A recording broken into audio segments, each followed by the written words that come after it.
Segunda parte de la entrevista con uno de los capos del atletismo colombiano, Andrés Ruiz. Andrés, preguntas un poco más humanas. ¿Cuál es la carrera en la que recuerdas haber sufrido más? Bueno, y cuando uno en el alto rendimiento compite, por lo general siempre de una u otra forma se sufre. El atletismo es muy duro, pero obviamente hay competencias o situaciones en las que el sufrimiento desborda los límites como de lo que uno aguanta. Se sufre mucho cuando de pronto no se llega en forma a una competencia o tal vez se viene con algún padecimiento, enfermedad o lesión. Ahorita recientemente que ya haya sufrido muchísimo, tal vez en Suiza, el año pasado sufrí muchísimo porque venía ya con distintas situaciones, algo de enfermedad, algo de lesión y tras del hecho también tuve muchas caídas, era una carrera técnica con mucha parte empedrada, entonces fue muy difícil, muy difícil, sufrí mucho a nivel psicológico sobre todo porque uno siempre quiere dar lo mejor y haber tan limitado el cuerpo y prácticamente que tan derrotada la estructura física es difícil, muy difícil. Pero bueno, eso suele pasar muchas veces, no siempre se corre al alto nivel y hay circunstancias que a veces afectan y no permiten correr bien y eso hace parte de la vida del deportista. Sí, decía un amigo mío que el tigre no caza todas las veces. ¿Cuáles son las personas más importantes en tu vida, Andrés? Bueno, obviamente, en primer lugar mi familia, mi esposa y mis hijos son mi todo. Mis niños son los que me mueven a diario, o sea, hay muchas veces en las que de verdad uno está tan en el fondo, tan derrotado, tan caído, que sencillamente si uno estuviera solo, sencillamente uno se quedaba ya en el fondo. Pero cuando uno los ve a ellos y sabe que uno tiene que también luchar por esas vidas y sacarlas adelante, se para o se para uno, no hay opción. Entonces mi familia, también mis padres, mis hermanos son muy importantes para mí, mi esposa, son los que muchas veces yo creo que han hecho no tan larga, pero sí duradera mi carrera deportiva, porque yo creo que por uno mismo, hace como 10 años ya estaría en alguna otra situación de la vida. Andrés nos ha dado unas respuestas súper apasionantes, súper fascinantes. Y esta pregunta creo que va a traer una de las respuestas que a mí, porque lo hablaba antes de grabarlo con Andrés, más me impacta y más me apasiona y creo que más nos enseña no solo del deporte, sino de la vida en general. ¿Se puede o no vivir y construir un patrimonio a partir de trabajar como atleta? Bueno, en general yo creo que el deporte en Colombia es de los oficios peores pagos o las profesiones menos valoradas. El atletismo en general no se puede vivir porque digamos hablando de un atleta de pista, de campo que está sometido a apoyos distritales, gubernamentales, eso siendo sinceros es paupérrimo en este país y en la mayoría. No se podría vivir. Por mi parte en el atletismo yo tuve la fortuna de estar en una rama del atletismo en donde se involucra también como la parte comercial de las carreras de calle, las premiaciones en las competencias, que no van tan ligadas a un apoyo estatal, que si fuera solamente por un apoyo de una entidad, una empresa o una federación, no, hace rato estaría trabajando yo creo que de mensajero, porque no, ahí se muere uno de hambre, siendo sinceros. Pero a lo largo de los años lo que nos ayuda mucho a mi familia, a mi esposa y a mí, que somos atletas, fueron las competencias de calle. No somos los atletas más renombrados en calle, de ganar las carreras más comerciales, las más grandes, las mejor premiadas, pero lo que sí nos favoreció mucho a nosotros es que fuimos muy disciplinados financieramente, por decirlo así. Entonces nosotros, sin ganar mucho, supimos cuidar y como eh, trabajar muy bien lo que ganamos. Entonces nosotros gracias al atletismo conseguimos nuestro techo, también hicimos buenas inversiones y pues sí, nosotros nos dio para vivir muy bien, para independizarnos, para no tener que estar, digamos que así, ligados a un trabajo de 8 a 5 de la tarde, sino poder decir, bueno, vamos a entrenar nomás y a dedicarnos a las competencias. Y yo también tuve la fortuna de que corrí maratón y donde corrí maratón, pues a Dios gracias me fue muy bien cuando salí del país. Y bueno, inclusive ni por ser olímpico, Siendo olímpico, realmente eso económicamente no me representó absolutamente nada, sino el honor más que todo, porque cuando clasifico a la Olimpiada, hice mi marca, me pagué mi tiquete, conseguí mi premiación en México, luego ya ratificaron mi marca y en el mes de la Olimpiada era en agosto. En el mes de julio la federación me dijo, bueno, va a tener un apoyo de 2 salarios mínimos, que en esa época eran 1.300.000. Eso fue en julio, en agosto la Olimpiada, y ya cuando llegué a la Olimpiada y me bajé del avión tenía un correo de la federación donde decían muchísimas gracias por su participación, usted fue el mejor colombiano en la maratón de los Olímpicos, pero hasta aquí llegó el apoyo, siga intentándola para la próxima. Entonces realmente no fue lo que significó mayor cosa económicamente, más el honor personal. De resto nosotros junto con mi esposa pues supimos hacer las cosas, sobre todo con buenas inversiones en el tema de finca raíz. Entonces, a la larga, ya cuando uno deje de correr, pues alguna entrada le queda a uno de lo que pudimos hacer, cuidar y guardar. Y también pues fuimos muy disciplinados en el tema también de gastos y eso, porque igual cuando ganábamos bien, pues teníamos igual la mentalidad de que hay que saber en qué se gastan las cosas y cuándo se gastan. Entonces, esa disciplina yo creo que también nos ayudó a tener lo que tenemos hoy en día. Ya hemos tocado el tema de Juegos Olímpicos un par de veces en esta charla, Andrés, y ahora quisiera que nos contaras un poco más en detalle qué representó en tu vida la posibilidad de asistir a unos Juegos Olímpicos, a los de Río en 2016, cómo llegaste a ellos y cómo fue la experiencia de la carrera. Bueno, los Olímpicos de Río siempre va a ser algo especial en mi vida porque yo creo que para las circunstancias que se manejaron en esa época, analiza uno las cosas y de verdad uno mira que hay cosas en la vida que uno no le da explicación, pero como dicen en la casa, cuando algo es para uno y al que le van a dar le guardan, dicen por ahí. Porque recordando en esas épocas, pues yo tenía una marca de 2:19 en Chile, en esa época. Siempre se manejó marcas de 2 horas 15 para clasificar a unos Juegos Olímpicos. No sé por qué, a nivel general el Comité Olímpico subió un poco las marcas para esa Olimpiada, las subieron de 2:17 a 2:19. Eso me motivó muchísimo porque sabía que yo estaba cerca y lo podía lograr. Me preparé a conciencia, estuve muy concentrado. Y bueno, y nos fuimos a correr con mi esposa la maratón en México, en Torreón. No dan un peso por nosotros porque era un sitio que se podía correr rápido, pero a la vez estaba supeditado al clima que hiciera, porque cuando hace calor allá es muy complejo correr bien. Pero igual nos arriesgamos, era el sitio económicamente más asequible para ir, porque pues la mayoría, bueno, vamos a correr marca, pues vámonos para Europa, para alguna en Estados Unidos o eso, pero eso requería muchos más gastos que no teníamos, tampoco como el apoyo en ese momento de nada, entonces sencillamente listo, vámonos para México y lo que salga. Entonces estaba en buena forma, esa maratón en México fue en marzo, la primera media maratón se corrió con un buen clima y la segunda hizo mucho calor, pero aún así pude llegar tercero a 20 segundos del keniano que ganó y logré hacer una marca de 2:17:38. En ese momento yo no le di mucha importancia a la marca y no creí que me sirviera para clasificar porque en esa época estaba en su mejor momento Colorado, Juan Carlos Cardona, William Naranjo, los monstruos de la época. Y los pelados jóvenes también, Gerard Giraldo, están muy bien. John Tello estaban muy fuertes para hacer esa marca mucho mejor que la mía. Yo dije sencillamente, aquí no fue mi oportunidad para ir a una Olimpiada y de hecho a los 8 días corrí por allá en la costa una carrera que había porque yo ya había desechado totalmente eso. Y en abril corrieron absolutamente todos en Europa, en Rotterdam, en las maratones que habían por allá, en Viena, bueno, sitios donde se corre muchísimo mejor. Donde yo corrí estaba a 1000 metros de altura, con 32 grados de temperatura al final, no había grupo para correr.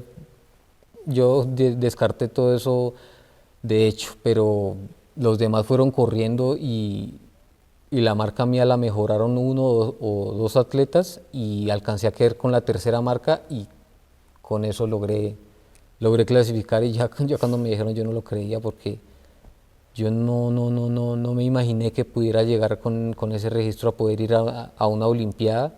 Entonces para mí fue una sorpresa y como un regalo del cielo de que eso era para uno. Entonces ese momento fue muy especial porque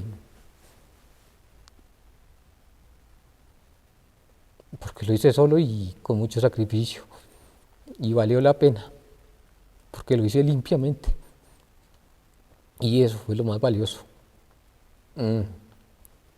Ya después en la Olimpiada pues ya no estaba en tan buena forma, pero me lo tomé como un premio y recuerdo tanto en la semana previa a la maratón, eso era una carpa gigante en donde habían comidas de todo el mundo, era un ambiente impresionante, lo que es el ambiente olímpico y yo estaba muy tranquilo y tranquilo porque igual ya estaba allá, había logrado mi sueño, mi meta, entonces todos estaban como mimetizados en que tenemos que correr de la mejor forma la maratón. Yo decía, "Ay, ni porque esté en mi mejor forma va a llegar a uno a ganarle a una medalla de oro, plata o bronce olímpica". Entonces yo sencillamente me lo tomé muy bien, muy tranquilo. Igual aún así corrí la maratón, no estaba en muy buena forma, pero pude ser el mejor colombiano de los tres que fuimos junto con Gerard y con Diego Colorado, que son atletas impresionantes, con un Pues sí. palmarés increíble, con marcas en pista, en calles superiores, pero por mucho a las mías, o sea, con mucha más palmarés, características y muchas más fortalezas, pero pues bueno, yo con tranquilidad y sin presionarme tanto pude hacer una maratón decente, no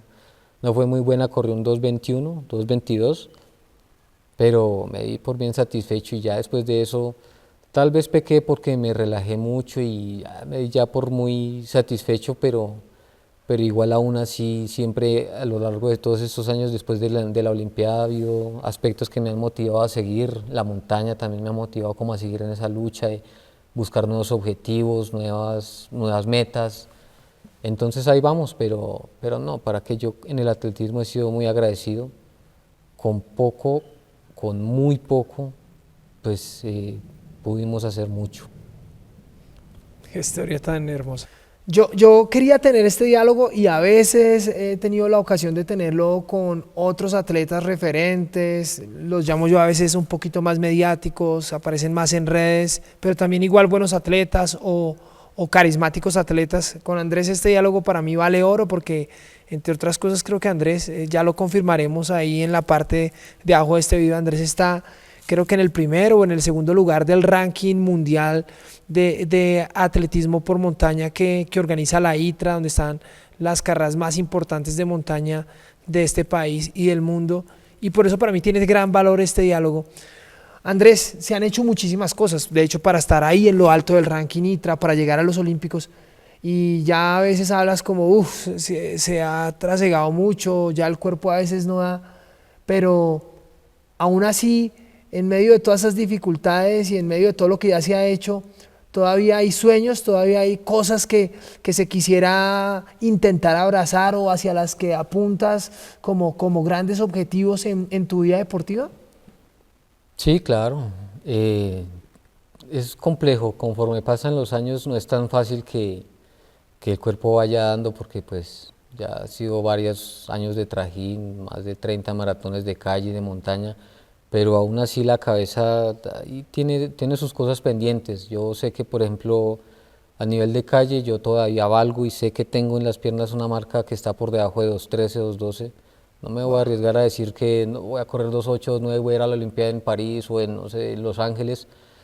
No, yo soy un poco más aplomado en ese aspecto, pero sí tengo una deuda pendiente porque han habido ocasiones en las que he estado en muy buena forma, en las que he estado para correr muy bien maratón y los sitios donde las he corrido no han sido los mejores ni han permitido que pudiera mostrar esa marca que tengo en las piernas y que puedo conseguir todavía. Entonces creo que tengo ese saldo pendiente a nivel de ruta de poder correr un 2:12, un 2:13 en maratón, que sé que es lo que yo valgo.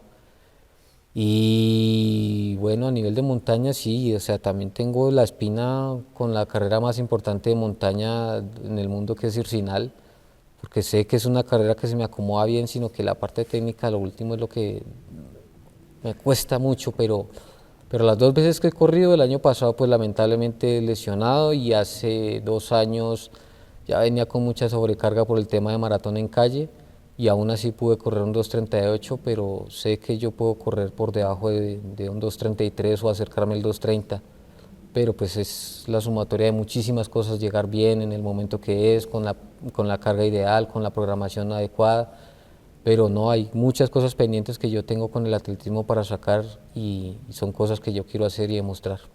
Se vale seguir soñando siempre. Hemos hablado un poquito de las lesiones y de todo lo que afectan al proyecto de una temporada deportiva de un atleta, pero ¿ha habido algo que pueda haber sido más difícil que una lesión en estos años? ¿Cómo ha sido para ti, bueno, o más bien, qué ha sido para ti en estos años lo más difícil de mantenerte en este mundo del atletismo? Mm, sí, lo principal a veces son las lesiones. Muchas veces tienen una programación, una planificación, pero el cuerpo siempre va a ser más sabio que uno y uno nunca tiene que dar por sentado absolutamente nada. Por más de que no tenga planificado, siempre van a surgir variables, situaciones que no van a ayudar mucho a que se consigan los objetivos. Entonces, conforme pasan los años, lo más difícil sí a veces es que el cuerpo dé lo que puede dar. El cuerpo tiene la capacidad, sino que a veces las lesiones son las que lo ralentizan mucho. Y aparte, pues en el deporte muchas veces, a pesar de que se han hecho buenas cosas, a nivel económico también hay circunstancias en las que uno está como en saldo rojo y bueno, no estoy corriendo o tal vez estoy corriendo, pero ya con familia, las responsabilidades y todo eso como que es complejo. Muchas veces se ha visto uno como en el callejón de que, bueno, quiero concentrarme bien para tal competencia, tal evento, sé que durante un mes y medio, 2 meses, no puedo competir tanto, sino enfocado solamente en la preparación, pero bueno, igual los hijos, los gastos en la casa no van a dar espera, entonces cuando uno, bueno, ¿qué carreras hay que ir a correr con cargas? Porque muchas veces yo, sobre todo en montaña, acomodaba las planificaciones y a la vez también, o sea, corría con cargas. Muchas carreras de montaña cuando el año pasado y el antepasado, yo corría igual cada 8 días alguna que otra carrera de montaña, pero igual aún así durante esa semana era mañana y tarde entrene y acumule 200, 220 kilómetros por semana y el domingo dese la pela en alguna carrera de 30, 35 de montaña y el día siguiente pares en la mañana y por la tarde a doblar y a fortalecer. Eso era muy duro, entonces sí, lo difícil en este oficio es soportar el cuerpo y aguantar dolor más que todo, yo creo que la profesión de aguantar dolor es el atletismo. La profesión de aguantar dolor es el atletismo. Y Sí. Andrés, le has dejado muchísimas enseñanzas a toda la gente que ha visto este video y valoro mucho eso. Gracias por abrirnos tu mente, por darnos este espacio. Quisiera que para esas personas que son emocionalmente fluctuantes, que se desmotivan porque les va mal en una carrera o que fácilmente desisten de sus objetivos, les dijeras algo. Algunos dicen, no, uno no es nadie para dar un consejo, pero yo creo que una persona como tú, sí tiene muchísimo, aunque solo te pido algo chiquito, algo pequeño, para decirle a esas personas que sueltan sus objetivos al primer contratiempo. ¿Qué les podrías decir a ellos? No, yo creo que no, al igual que ellos, es que, por ejemplo, yo también soy un ser humano. Todos tenemos buenas y malas carreras y yo también cuando tengo una mala carrera a veces uno psicológicamente se va al piso y se hace mil interrogantes, pero qué carajos pasó, yo venía bien, o por qué no estoy corriendo bien, o por qué me pasa esto, y obviamente eso hace parte de la fisionomía humana, la decepción, la desilusión, y yo también he venido a pique y he caído y somos seres humanos y todos creo que en algún momento caemos, nos deprimimos, estamos tristes, eso es normal, sino que igual yo creo que la diferencia la hace es que en esos momentos como que tener una voz interna que unos como que se le ponga como los papás de antaño, con el rejo encima, hermano, sí, le dolió y se cayó, pero párese o si no le doy más duro. Pero igual hay otra voz interna que dice, hermano, pero es que así es la vida, párese y hágale, y si no, ¿qué va a hacer? Vaya, levántese a las 6 de la mañana a buscar un trabajo y coja otro oficio, porque de eso se trata esto. Entonces ya a nivel más como los deportistas en general, sí, obviamente hay días que no son buenos, muy pocos son buenos realmente, porque cuando uno está siempre en plenitud y sintiéndose bien, son poquitos días contados y la mayoría es solamente sufra, sacrifíquese, pero sí, o sea, no está mal caer, no está mal sentirse desilusionado ni triste. Todos tenemos sentimientos de alegría y de tristeza. Yo he tenido pésimas carreras en donde también al día siguiente no sé cómo hago, pero igual hay que luchar para levantarse. Muchas veces he mandado objetivos que tenía grandes al carajo porque las cosas no se van dando, entonces igual también yo creo que gracias a esas decepciones es que vienen cosas buenas. Yo creo que la clave es continuar porque, por ejemplo, gracias a una de esas decepciones es que yo clasifiqué una Olimpiada porque yo recuerdo mucho en el 2015 iba a correr la maratón de Buenos Aires, pero me lesioné de un isquiotibial, mandé todo al carajo para una semana, descansé, volví a empezar de ceros y no corrí en 2015 sino corrí en 2016 en México por esa lesión, entonces sufrí, me aburrí, eso fue difícil, pero luché por retomar el rumbo y las cosas se dieron de otra forma que yo no tenía planificada, porque yo creo que muchas veces el plan a veces se lo da a uno desde el de arriba. Muchas veces lo que uno quiere no sale, sino da muchas vueltas y resulta uno haciendo las cosas de otra forma. Entonces a mí la vida también me ha enseñado eso, que el camino no lo pone uno, sino la misma vida y Dios se lo va dando a uno conforme las cosas se van dando.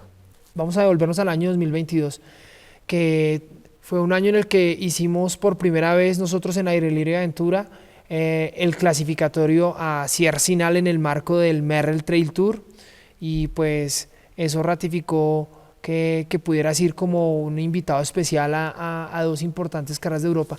Cuéntanos un poco de cómo fue el correr cerca, eso nunca había pasado en Colombia, en una maratón pues con el desnivel, el terreno y con una altura base de más de 2.600 metros de altura. Acá en Colombia eso no ha pasado, que se corriera cerca del 3:30. ¿Cómo fue esa experiencia de preparar el maratón, de correr el maratón del Merrell Trail Tour y luego de ir a correr a Europa como consecuencia pues de haber ganado ese cupo directo a Thion-Dixens y a Sierre-Zinal? Bueno, pues en general en el 2022 no fue fácil. Alcancé a estar en buena forma en febrero para la cordillera del año pasado, en 2022. Ahí corrí, estaba en buena forma, pude ganar. Posterior a eso ya tuve un problema en el tibial posterior izquierdo. Ya venía en mayo la clasificación en el Merrell Trail Tour. Esa preparación fue muy difícil porque tuve que encararla con esa molestia y lo que hablábamos. Muchas veces uno quiere cumplir ese objetivo, ese sueño, esa meta y bueno, se presentan los dolores, pero igual uno quiere seguir y bueno, esa preparación la hice como pude, manejando y lidiando las molestias, el cansancio, el agotamiento y me dio para llegar a Merrell en buena forma. Aunque tenía la molestia, igual hice la preparación y la preparación me dio para correr muy bien en Merrell, que no pensé que, no tanto la forma, sino el dolor que me fuera a dejar, pero pude correr al nivel en montaña que sé que puedo correr. Esa edición de Merrell para mí fue muy especial porque fue una maratón en montaña entre Sopó y Guatavita, que era algo inédito, dos sitios de montaña muy tradicionales en Colombia, y con este aliciente que era la clasificación para las carreras en Suiza de Thion y Sierre-Zinal. Para mí entonces era supremamente importante esa competencia, la pude afrontar bien y correr bien aunque tenía la molestia. Ya posterior a eso, después ya venía a tratar de llegar en buena forma a lo que eran las carreras en Thion y Sierre-Zinal. Yo me fui un poco antes a Europa, donde logré correr una carrera de solo ascenso, Montreux Rochenet se llama, Sí. la competencia, esa la logré ganar, pero ya venía con el tema de la lesión, ya no estaba ya se estaba empezando a agravar un poco, entonces ya psicológicamente cuando llegó Thion, que es una carrera muy técnica, de mucha piedra, de terrenos muy inestables, pues tenía ese tema y bueno, eso afectó muchísimo la parte psicológica y la confianza para poder correr ese tipo de confianza, de competencia con confianza. y en Tión corrí como con esa inseguridad y igual también tuve un par de caídas, me lastimé mucho el pie derecho, ya después quedé muy desacomodado, para Circinal quedé con la molestia del pie derecho, con el tobillo izquierdo, prácticamente no podía subir corriendo, sino que la subida en Circinal la hice caminando.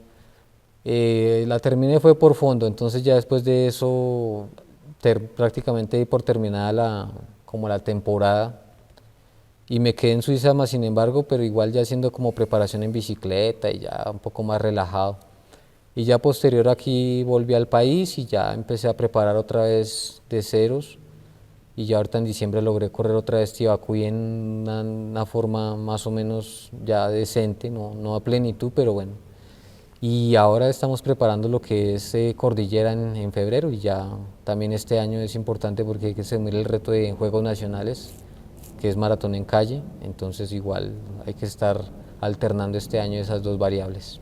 Puedo concluir yo que algo que es esencial para un deportista élite, para un deportista que entra muchas horas, es tener los métodos y los medios para la recuperación. Andrés me decía, es que ir constantemente a fisioterapia es algo costoso, así que quienes quieran también sumarse a este proyecto de lo que hacemos en Aire Libre de Antura, que es tratar de masificar el trail y quieran ser de alguna manera los sponsors, los padrinos del tema de la recuperación, de la fisioterapia, de un deportista como Andrés, también escríbanos, porque yo creo que algo que ha sido muy reiterativo en este diálogo con Andrés es las lesiones, molestias.